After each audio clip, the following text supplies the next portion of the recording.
প্যারাডাইসে Kevin শহরের চারপাশে school bus চালিয়ে সব বাচ্চাদের তাদের বাড়িতে পৌঁছে দেয়। এরপর সে বাসটি নিয়ে ডিপোতে যায়, যেখানে সে ডিসপ্যাচার রুবির কাছে আরও শিফটের জন্য অনুরোধ করে, কারণ তার মৃত বাবার চিকিৎসার খরচ মেটাতে হবে। দুর্ভাগ্যবশত রুবির কাছে আপাতত তার জন্য কোনো ব্যবস্থা নেই। কেভিন যখন বাড়ি ফেরে তখন পশু চিকিৎসকের কাছ থেকে সর্বশেষ পরীক্ষার ফলাফল নিয়ে একটি ফোন আসে। তার কুকুরের ক্যান্সার ছড়িয়ে পড়ছে, তাই বিদায় জানানোর সময় হয়ে গেছে। তারপর কেভিন তার বৃদ্ধ কুকুরটিকে কোলে তুলে নিয়ে ঘরে ঢোকে এবং জানতে পারে যে তার ছেলে শন স্কুলে যেতে রাজি হয়নি। কেভিন পড়াশোনা উপেক্ষা করার জন্য তাকে বকাঝকা করে, কিন্তু শন বলে যে তার শরীর ভালো লাগছে না এবং বাবার উদ্বেগ উপেক্ষা করার জন্য জোরে গান বাজাতে থাকে। প্রচণ্ড রেগে গিয়ে কেভিন চিৎকার করে ওঠে। তাই শন তাকে বলে যে সে তাকে ঘৃণা করে এবং তার মৃত্যু কামনা করে। শোকে মুহ্যমান কেভিনকে একান্তে কাঁদার জন্য ঘর থেকে বেরিয়ে যেতে হয়। সেদিন পরে কেভিন তার কুকুরটিকে পশু চিকিৎসকের কাছে নিয়ে যায় এবং তাকে করুণাময়ভাবে বিদায় জানানোর জন্য ইনজেকশন দেওয়ার সময় তাকে ধরে রাখে। পরের দিন সকালে বেশ জোরে বাতাস বইতে শুরু করে এবং একটি ট্রান্সমিশন টাওয়ার থেকে একটি অংশ খসে পড়ে। এতে বেশ কয়েকটি স্ফুলিঙ্গ তৈরি হয়, যা শীঘ্রই ঘাসে পৌঁছায়। বাতাসের কারণে স্ফুলিঙ্গগুলো দ্রুত আগুনে পরিণত হয় এবং আগুন দ্রুত ছড়িয়ে পড়ে। রাস্তার একজন ট্রাক চালক এটি দেখে জরুরি লাইনে ফোন করেন। দুটি ফায়ার ট্রাক অবিলম্বে ঘটনাস্থলে ছুটে যায়, কিন্তু তারা বুঝতে পারে যে সাধারণ রাস্তাটি সেখানে যায় না। তাদের একটি খুব সরু পাহাড়ি রাস্তা দিয়ে যেতে হয়, যা তাদের ভার বহন করতে পারে না। তাই তারা গাড়ি চালিয়ে সাবধানে এবং ধীরে ধীরে, এতে আগুন আরও বেড়ে ওঠার ও ছড়িয়ে পড়ার জন্য বেশি সময় পায়। যেহেতু তারা এই রাস্তায় প্রবেশের কোনো পথ খুঁজে পাচ্ছে না, তাই তাদের ফিরে গিয়ে নতুন একটি আঘাতের জায়গা খুঁজতে হবে। এদিকে কেভিন কাজে যায় এবং শনকে ক্রমাগত মেসেজ পাঠাতে থাকে, কিন্তু সে উত্তর দেয় না। সব বাচ্চাদের নামিয়ে দেওয়ার পর তার মা তাকে ফোন করে জানায় যে শন বমি করছে এবং তার জ্বর আছে, তাই সে মিথ্যা বলেনি। কেভিনকে গাড়িতে তেল ভরতে থামতে হয়, তাই সে শীঘ্রই আবার ফোন করার প্রতিশ্রুতি দেয়। দুর্ভাগ্যবশত কেভিন শেষ পর্যন্ত লম্বা লাইনের কারণে শুধু অপেক্ষা করে অনেক সময় নষ্ট হচ্ছে। রুবি তাকে এত দেরি করার জন্য বকা দিতে ফোন করে এবং বাসটি ডিপোতে নিয়ে আসতে বলে। এখন কেভিন যত দ্রুত সম্ভব গাড়ি চালাতে চালাতে দূরে ধোঁয়া দেখতে পায়। সে তবুও ফার্মাসিতে থামে এবং কিছু ওষুধ কেনে। আর তখনই তার প্রাক্তন স্ত্রীর কাছ থেকে একটি ফোন আসে। সে শনের সাথে কথা বলেছে এবং শন তার বাড়িতে ফিরে যেতে চায়, কিন্তু সে আজ রাতে তার নতুন প্রেমিকের সাথে ছুটিতে যাচ্ছে। কেভিন ব্যাপারটা সামলে নেওয়ার প্রতিশ্রুতি দিয়ে ফোনটা রেখে দেয়। শীঘ্রই আরও দমকল কর্মী জড়ো হয়। পরিস্থিতি নিয়ে আলোচনা করে। আগুনটি প্রায় ৩০০ একর এলাকা জুড়ে ছড়িয়ে পড়েছে এবং বাতাস এদিকে গিরিখাতের দিকে ঠেলে দিয়েছে। সেখানে ৮০০ লোকের একটি ছোট শহর আছে, যাদের সতর্ক করা উচিত, কিন্তু প্যারাডাইস শহর অনেক দূরে, তাই তাদের কোনো সমস্যা হবে না। দুর্ভাগ্যবশত প্রথম আগুন থেকে ৩ মাইল দূরে দ্বিতীয় একটি আগুনের সন্ধান পাওয়া যায়, যার কারণে বিদ্যুৎ চলে গেছে। একজন দমকল কর্মী ছোট শহরটিতে পৌঁছে জানান যে মূল আগুন থেকে ৫ মাইল দূরে ঘন ধোঁয়া এবং উড়ন্ত অঙ্গার দেখা যাচ্ছে। সুতরাং আগুনের বিস্তার তাদের ধারণার চেয়েও ভয়াবহ। সব জায়গায় ছোট ছোট আগুনের সূত্রপাত হচ্ছে এবং লোকজন আতঙ্কিত হয়ে পড়ছে। লোকটির দৃষ্টিশক্তিও খুব দ্রুত কমে আসছে। প্রধান কর্মকর্তা বুঝতে পারেন যে এটা একটা বিশাল আগুন, তাই তাদের অবিলম্বে লোকজনকে সরিয়ে নেওয়া শুরু করতে হবে। আগুন থেকে দূরে সরে যাওয়ার সময় রাস্তা পার হতে গিয়ে কেভিন প্রায় দুর্ঘটনার শিকার হচ্ছিল। সে পুলিশ এবং দুটি দমকলের গাড়িকে যাওয়ার সুযোগ করে দিতে লেন পরিবর্তন করে এবং লক্ষ্য করে যে ধোঁয়া আরও বাড়ছে। তারপর সে শনকে ফোন করে তাদের ঝগড়ার জন্য ক্ষমা চেয়ে একটি বার্তা রেখে যায়। সে কাজ শেষে তার জন্য ওষুধ নিয়ে আসার প্রতিশ্রুতিও দেয়। দমকল কর্মীদের নিয়ে যাওয়ার জন্য হেলিকপ্টারগুলো অবশেষে এসে পৌঁছালেও ফোন লাইন বন্ধ হয়ে যাওয়ার আগেই প্যারাডাইস টাউন হল পূর্ব প্যারাডাইসের জন্য খালি করার আদেশ পায়। যাই হোক, যখন তারা বার্তাটি পাঠানোর চেষ্টা করে, সতর্ক হয়ে তারা আবিষ্কার করে যে সিস্টেমটিও অচল হয়ে পড়েছে। এয়ার ট্যাঙ্কারগুলো তেমন কোনো সাফল্য ছাড়াই উঠতে থাকে। দমকলকর্মী ও হেলিকপ্টারগুলো লক্ষ্য করে যে বাতাস খুব প্রবল, তাই তারা আর বেশিক্ষণ উঠতে পারবে না। আগুন অবশেষে গিরিখাত পার হয়ে যাচ্ছে এবং একে আর থামানো যাচ্ছে না। প্যারাডাইসের একটি স্কুলে মেরি তার ছাত্রছাত্রীদের শান্ত রাখার চেষ্টা করছে। তারা এখনও সরে যাওয়ার আদেশ পায়নি, কিন্তু অধ্যক্ষ আর অপেক্ষা করতে চান না এবং শিক্ষকদের বাচ্চাদের বাড়ি পাঠিয়ে দিতে বলেন। কিছু অভিভাবক ইতিমধ্যে বাচ্চাদের নিতে আসছে এবং শিক্ষকরা অন্য পরিবারগুলোকে ফোন করতে শুরু করেন। রাস্তায় কেভিনের প্রাক্তন প্রেমিকার কাছ থেকে আরেকটি ফোন আসে, কারণ শন তার পরিবর্তে তাকেই ফোন করছে। সে ভালোভাবে কথা বলার জন্য বাসটি রাস্তার পাশে থামানোর সিদ্ধান্ত নেয়, কিন্তু তার প্রাক্তন প্রেমিকা তাকে শুধু শনের সুখের কথা ভাবতে বলে, কারণ সে তার সাথে একেবারেই থাকতে চায় না। ফোন রাখার পর কেভিন শনের ফোনে আরেকটি বার্তা রেখে জানায় যে সে এখন বাড়ি যাবে।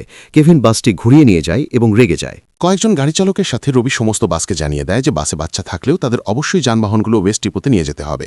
স্কুলে অধ্যক্ষ অবশেষে সরিয়ে নেওয়ার আদেশ পান। যেহেতু সতর্কীকরণ ব্যবস্থাটি অচল, তাই টাউন হল থেকে তথ্যটি পৌঁছে দেওয়ার জন্য রেডিও আছে এমন যে কোনো ব্যক্তিকে ফোন করা হচ্ছে।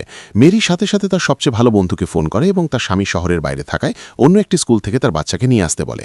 তার স্কুলে এখনও অনেক বাচ্চা আছে যাদের নিয়ে আসা সম্ভব নয়, তাই অধ্যক্ষ সাহায্যের জন্য বাস ডিপোতে ফোন করা হয়। রুবি তার সব ড্রাইভারকে একজন স্বেচ্ছাসেবক চেয়ে পাঠায়। অন্য সব বাস ভর্তি বলে জানায়, তাই কেভিনের এই কাজটা নেওয়া ছাড়া আর কোনো উপায় থাকে না। এদিকে দমকল কর্মীরা অবশেষে একটি প্রবেশপথ খুঁজে পায় এবং হোস পাইপ দিয়ে কাজ শুরু করে, যা হবে খুবই ধীর এবং দীর্ঘ একটি কাজ।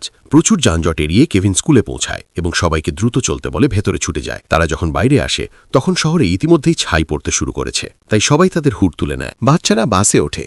রওনা হওয়ার ঠিক আগে একজন মা তার ছেলেকে নিতে আসেন। মেরি স্কুলে থেকে তালা লাগাতে সাহায্য করতে চায়, কিন্তু কেভিন তাকে সাথে আসতে বাধ্য করে, কারণ সে একা বাচ্চাদের সামলাতে পারবে না।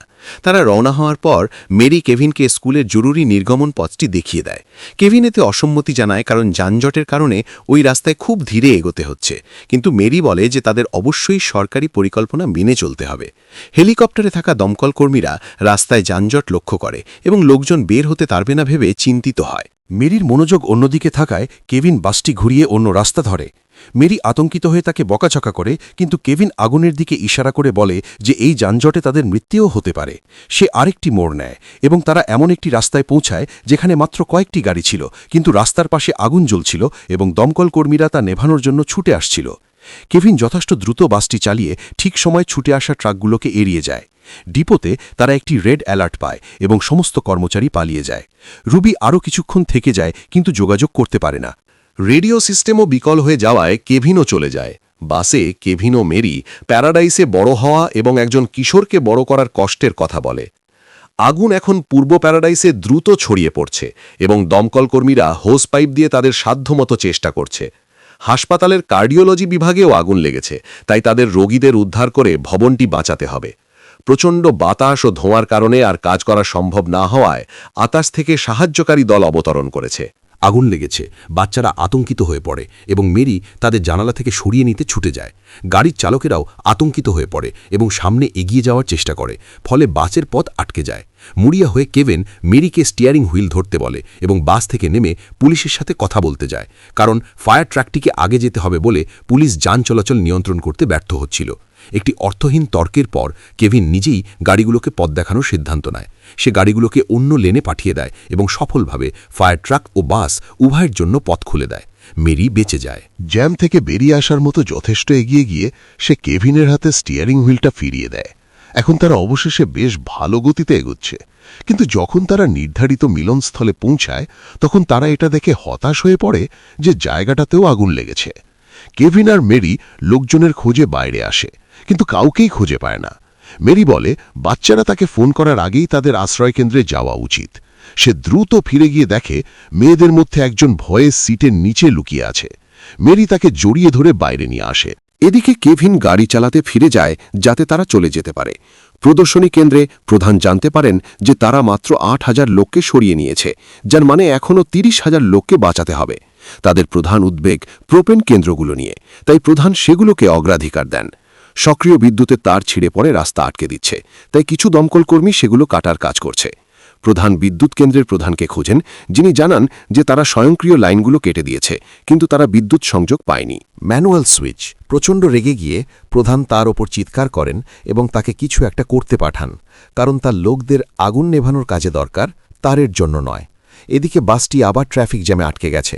কেভিনের পরিকল্পনা হল এগিয়ে থাকা এবং দক্ষিণ পশ্চিম দিকে যাওয়া, কারণ সে আকাশের একটি পরিষ্কার অংশ দেখতে পাচ্ছে। সেখানে যাওয়ার দুটি রাস্তা আছে, একটি ছোট কিন্তু খুব সরু এবং ১৮০ ডিগ্রি বাঁকে ভরা, যা একটি বাসের পক্ষে সামলানো কঠিন হতে পারে। দীর্ঘ রাস্তাটি নেওয়া ছাড়া তাদের আর কোনো উপায় নেই। বাচ্চারা বুঝতে পারে যে মেরি জানে না কোথায়। তাদের বাবা মা আছেন, কিন্তু সে কথা দেয় যে তারা শীঘ্রই তাদের খুঁজে পাবে। আরেকটি বিদ্যুতের তার ছিঁড়ে মাটিতে পড়ে, যার ফলে বেশ কয়েকটি বিপজ্জনক স্ফুলিঙ্গ তৈরি হয়। কেভিন খুঁটিগুলোর দিকে নজর রাখছিল এবং ঠিক সময় সেগুলো এড়িয়ে যায়, কিন্তু অন্য গাড়িগুলো আতঙ্কিত হয়ে পাগলের মতো গাড়ি চালাচ্ছিল, তাই তাকে সেগুলোও এড়াতে হয়। শীঘ্রই ছিঁড়ে পড়া তারগুলো খুঁটিগুলোকেও ভেঙে ফেলে, তাই কেভিনকে সেগুলোকে পাশ কাটিয়ে যাওয়ার জন্য খুব দ্রুত বাঁক নিতে হয়। লোকজন তাদের গাড়ি থেকে নামতে শুরু করেছে, যার মানে এড়ানোর জন্য আরও একটি বাধা রয়েছে। বাসের খুব কাছে আগুনে স্ফুলিঙ্গ ছিটকে পড়ায় বাচ্চা বাচ্চারা চিৎকার করে ওঠে এবং একটি খুঁটি পুরো রাস্তা আটকে দেওয়ায় কেভিন বাঁদিকে ঘুরতে বাধ্য হয়। কেভিন যত দ্রুত সম্ভব গাড়ি চালাতে থাকে এবং দ্রুত দক্ষিণ পশ্চিমের রাস্তায় পৌঁছানোর জন্য ইচ্ছাকৃতভাবে একটি বেড়া ভেদ করে যায়, আর তখনই সামনের কাজটি ফাটতে শুরু করে। দুর্ভাগ্যবশত এই এলাকার আগুন আরও ভয়াবহ এবং এখানেও যানজট তৈরি হয়েছে, কারণ সবার পরিকল্পনাটাই ছিল কেভিনের মতো। দমকল কর্মীরা হোস পাইপ দিয়ে প্রাণপণ চেষ্টা করছে, কিন্তু খুব একটা এগোতে পারছে না। যখন একজন লোকের গায়ে আগুন ধরে যায় তখন ম্যারিকে বাচ্চাদের সামলাতে হয়। ভয়াবহ দৃশ্য থেকে তাদের মনোযোগ সরে গেল। হঠাৎ রাস্তায় লুটেরারা এসে একটি ট্রাক খালি করতে শুরু করে। তারা বাসটিকে ঘিরে ধরে এবং ভেতরে ঢুকতে দেওয়ার দাবি জানায়। তাই কেভিন ও মেরি বাচ্চাদের জানালা থেকে দূরে থাকতে বলে। দরজার কাছে বন্দুক হাতে একজন লোক ছিল যে দরজাটা সামান্য খুলতে পেরেছিল, তাই কেভিন তাকে পেছনে ঠেলে দেওয়ার জন্য দরজায় লাথি মারতে শুরু করে। ঠিক সেই মুহূর্তে মেরি বাম লেনে একটি ফাঁক দেখতে পায় এবং কেভিন যানজট এড়াতে দ্রুত মোড় নেয়। এখন সরু রাস্তাটি খোঁজা ছাড়া তাদের আর কোনো উপায় নেই। আশ্রয়কেন্দ্রে একের পর এক গাড়ি আসতে থাকে এবং ক্ষতিগ্রস্তদের জন্য হাজার হাজার তাঁবু খাটানো হয়েছে। রুবি নিরাপদে পৌঁছায় এবং কেভিন ছাড়া বাকি সব ড্রাইভারকে খুঁজে পায়। স্কুলের অভিভাবকরা সেখানে ছিলেন, তাই রুবিকে তাদের বলতে হয় যে বাচ্চাদের উদ্ধার করা হলেও তারা এখনও বাসের ভেতরে আটকা পড়ে আছে। সবাই অভিযোগ করতে থাকে, তাই রুবি কেভিনের পক্ষ নেয় এবং অভিভাবকদের আশা রাখতে বলে। বাসের ভেতরে বাচ্চাদের প্রচণ্ড গরম লাগছিল এবং তৃষ্ণা পেয়েছিল। মেরি তাদের বাড়ির কাজ দিয়ে বাতাস করতে বলে, কিন্তু স্পষ্টতই তা যথেষ্ট ছিল না। হঠাৎ এসি দিয়ে বাসের ভেতরে ধোঁয়া ঢুকতে শুরু করে, তাই কেভিনকে সেটা বন্ধ করে দিতে হয়। এতে গরম আরও বাড়বে, কিন্তু তাদের শ্বাস নিতে হবে। একটি মেয়ের স্ট্রোক হতে চলেছে দেখে মেরি কেভিনকে বাস থামিয়ে জল খুঁজতে বলে।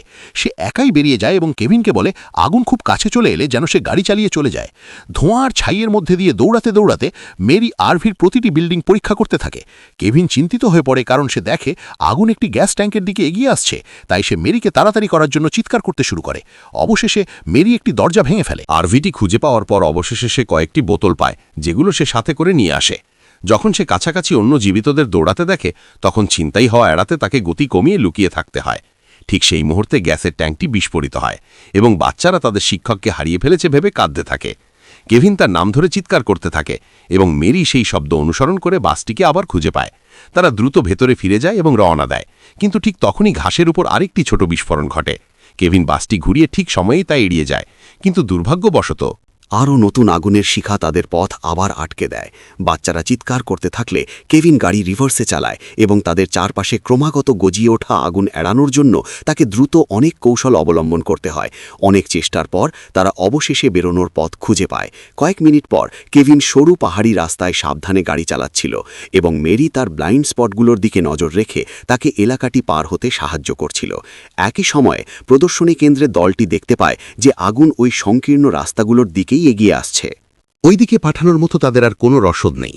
সেখানে থাকা বাকি প্রত্যেককে নিজেদেরই বাঁচতে হবে। শীঘ্রই কেভিন ও মেরি রাস্তায় বিপরীত দিকে যাওয়া কিছু লোককে দেখতে পায়। কেভিন তাদের সাথে কথা বলে জানতে পারে যে পাহাড়ের চূড়া জুড়ে আগুন লেগেছে। সে তাদের বোঝানোর চেষ্টা করে যে অন্যদিকে আগুনের পরিস্থিতি আরও ভয়াবহ, কিন্তু দলটি ঝুঁকি নিতেই পছন্দ করে এবং এগিয়ে যেতে থাকে। কেভিন পাহাড়ের চূড়াটি দেখতে বাস থেকে নামে এবং সেখানে সবখানে আগুন দেখে সে বিধ্বস্ত হয়ে পড়ে। এরপর সে বাসে ফিরে আসে এবং মেরিকে বলা হয় যে যেহেতু যাওয়ার আর কোনো জায়গা নেই, তাই ভেতরে অপেক্ষা করা ছাড়া তাদের আর কোনো উপায় নেই। মেরি বাচ্চাদের কথা ভেবে শান্ত থাকার চেষ্টা করে, কিন্তু বসতেই সে কাঁদতে শুরু করে।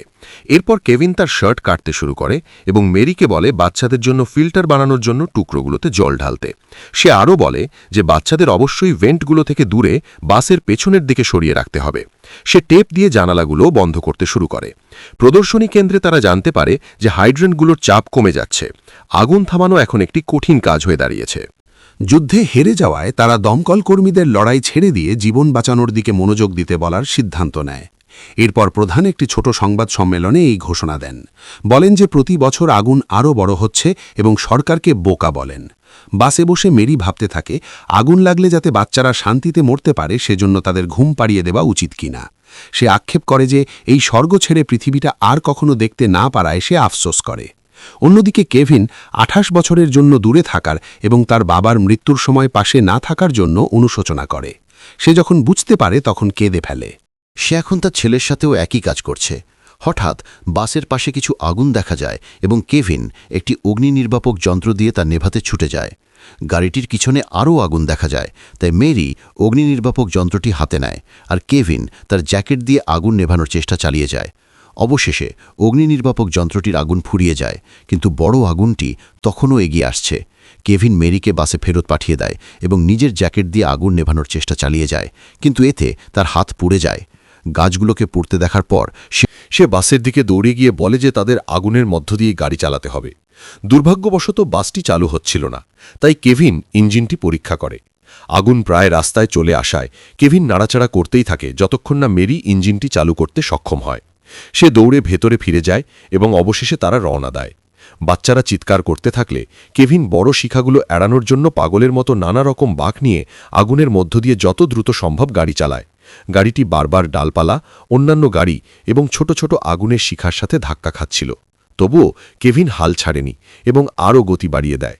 এর কয়েক মিনিটের ভয়ঙ্কর উত্তাপ আর অন্ধকারের পর বাসটি অবশেষে শহরের বাইরে একটি খোলা জায়গায় এসে পৌঁছায়, যেখানে দলটি আবার সূর্যের আলো দেখতে পায়। স্বস্তিতে সবাই কেঁদে ওঠে এবং একে অপরকে জড়িয়ে ধরে। অবশেষে বাসটি আশ্রয় কেন্দ্রে পৌঁছায় এবং বাবা মায়েরা তাদের সন্তানদের সাথে পুনরায় মিলিত হবার জন্য সাথে সাথে বাসটিকে ঘিরে ধরে। মেরি বাবা মায়েদের সাথে কথা বলার চেষ্টা করে, কিন্তু যখন সে আবিষ্কার করে যে তার ছেলেও সেখানে আছে, তখন তার মনোযোগ অন্যদিকে চলে যায়। কেভিন একজন কর্মচারীকে তার ছেলে ও মায়ের কথা জিজ্ঞাসা করে, কিন্তু নিহতদের তালিকায় তাদের নাম নেই। তারপর কেভিন যায় মেডিকেল টেন্টগুলোতে গিয়ে অবশেষে সে তার মাকে খুঁজে পায়, যিনি জানান যে তাদের এক প্রতিবেশী তাকে উদ্ধার করেছে। শন লোকজনকে সরিয়ে নেওয়ার আগেই চলে গিয়েছিল, কারণ সে তার মায়ের সাথে থাকার সিদ্ধান্ত নিয়েছিল। কেভিনকে এটা স্বীকার করা ছাড়া আর কোনো উপায় ছিল না যে তার ছেলে তার প্রাক্তন প্রেমিকার কাছেই বেশি নিরাপদ ও সুখী।